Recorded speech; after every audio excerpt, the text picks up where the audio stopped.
FARC guerrillas in Colombia have begun their first indefinite ceasefire since peace talks with the government began 2 years ago. The Marxist rebel group announced the unilateral truce at the talks in Havana on Wednesday, but the government has rejected a FARC demand for independent monitoring of the truce. And just hours before it came into effect, 5 soldiers were killed in a rebel ambush on a patrol in southwestern Colombia. Well, should it hold, the ceasefire would mean an end to 50 years of conflict in Colombia, in which an estimated 220,000 people have lost their lives. Well, we can cross now to Bogota and speak to Leonardo Goy. He's a associate researcher at the Conflict Analysis Resource Center there in the Colombian capital. Leonardo, thank you. Are you feeling optimistic today? Well, let's put it like this. I think that this ceasefire does truly mark an outstanding moment for the entire peace process. Well, on the one hand, like you said before, it's the first time that the FARC have actually come down to an agreement that it's indefinite and it's unilateral. Not only that, it actually comes only a few weeks after the release of General Alzate, the Colombian general, who was kidnapped on November 16 and released on November 30. And it does seem to pave the way towards a reduction of violence. But what's really interesting is that this is, like you said before, a conditional ceasefire.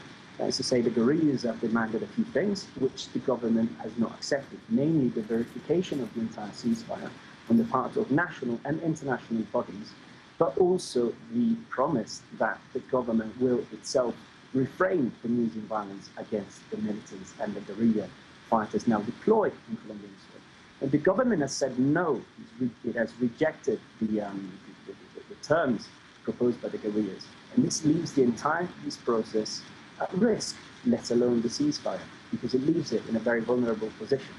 And it also begs the question as to why exactly we are now looking at a unilateral agreement of the FARC. Why are we not talking about a bilateral ceasefire? Well, Leonardo, on that point, can I ask you that point? What's your sense? Why do you think the government hasn't come to the table on this? Well, that's exactly, I mean, there's a few reasons related to that. On the one hand, this is a historical legacy. There was a bilateral peace. Peace treaty that was done under the presidency of Belisario Betancourt in 1983. But that really collapsed very, very quickly.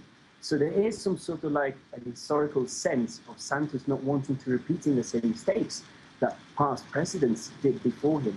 But what's also really important to know is that the structure of this current peace process is not one that can lead easily towards a bilateral agreement. And why is that? Because this is a peace process that's not structured to provide the FARC for a safe haven in which they can be contained and then observe a bilateral agreement between them and the government. But on the other hand, this is a peace process that is very much structured on the military pressure operated by the government against the FARC, which was the very reason why the FARC came to an agreement with the government, with Santos' government on August 26, 2012. Now, lifting that military pressure makes no sense for the government right now, because that would mean upsetting the balance and endangering the entire peace process. Leonardo, thank you very much as always. Good to get your analysis on BBC World News. Thank